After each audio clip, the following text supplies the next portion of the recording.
राहुरी फॅक्टरीत मक्याच्या शेतात बिबट्याचं दर्शन, नागरिकांत घबराट।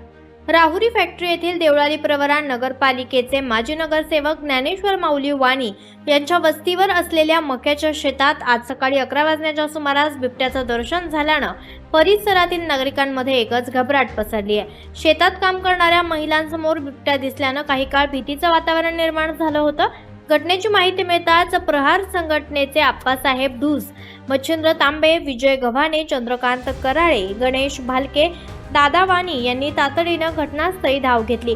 दरम्यान स्थानिक नागरिक ज्ञानेश्वर वाणी, दत्ता वाणी, ओम वाणी, साई वाणी, श्रीराम वाणी, सार्थक वाणी, अथर्व वाळके आदींनी फटाके वाजवून बिबट्याला पळवून लावलंय। परिसरात बिबट्याचा मुक्त संचार सुरू असल्यानं नागरिकांमध्ये भीतीचं वातावरण निर्माण झालंय।